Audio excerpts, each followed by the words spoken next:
What's going on, everybody? Welcome to the Cosmic Share YouTube channel, and today I'm going to tell you what my experience has been like throughout the first month of me starting astronomy.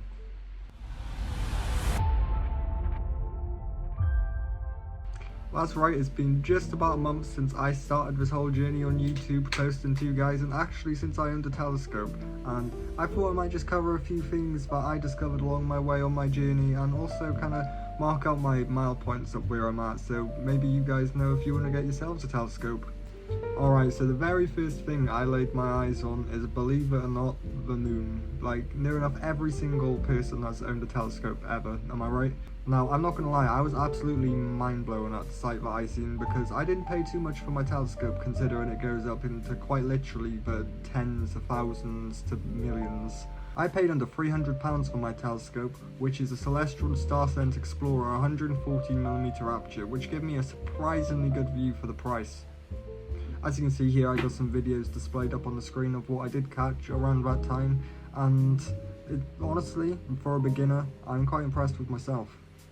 Now, of course, with my first purchase, I wasn't able to get that much zoom with my 10mm lens and my 17mm lens, and of course my 10mm lens only having 45 times zoom. So that's when I invested in a couple cheap Barlows off Amazon. Now, I really did not pay much for these at all, but they really do a good job, and I was actually able to capture Jupiter in pretty much my second or third attempt.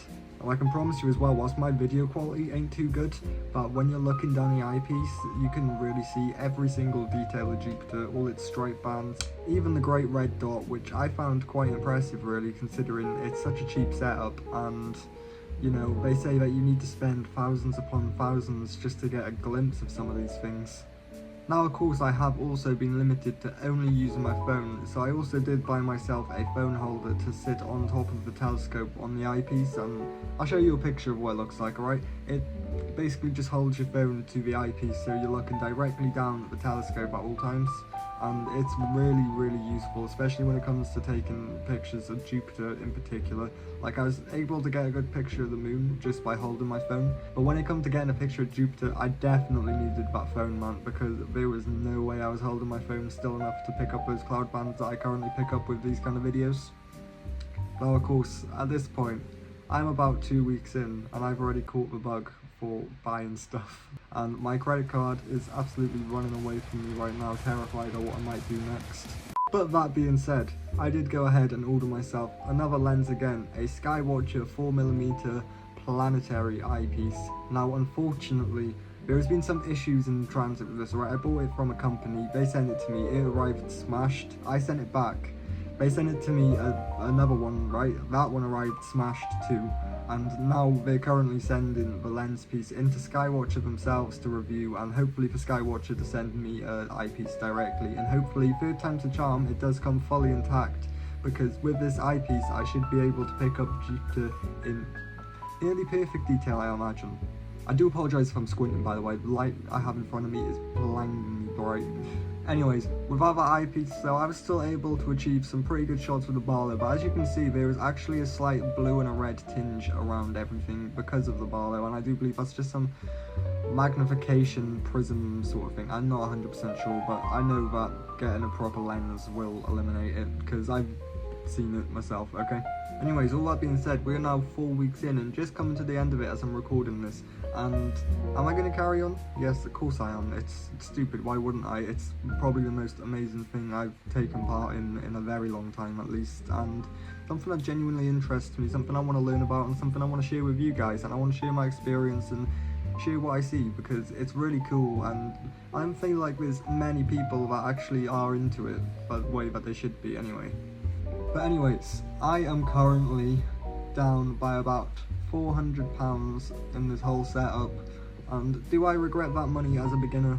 No, I do not at all. In fact, I kind of wish I spent a little bit more. That being said though, it's not that I'm not happy with my telescope at all, it's absolutely amazing. The only thing I could possibly wish for right now is actually like one of those moving mounts, I don't know what they call them right now, but one of the moving mounts that tracks all stars, and you don't have to worry about aligning, and you can take really long exposures and pick up really dim things that you wouldn't otherwise be able to pick up, you know? But yeah, in conclusion, if you're interested in getting a telescope and you're coming across this video and you wanted to hear from a genuine beginner what it's like to own a telescope and what it's like having your first few goes, I bought this telescope in January, which is a pretty bad month, especially in the UK for observing. We get a lot of cloud coverage, we get a lot of rain, and it's just, the UK is known for cloud coverage anyway, but January in particular is pretty bad. But that being said, I was still able to see a whole bunch, and I was even able to picture Orion's Nebula. Now, that is one of the brighter nebulas in the sky, and I wasn't able to capture absolutely everything of it, but you know, I was still able to see it, and I was still able to pick out some colours, which is extremely cool, considering I'm only using both an iPhone 14 Pro Max and an iPhone 16. My iPhone 16 is actually my partner's, so she lets me borrow it sometimes.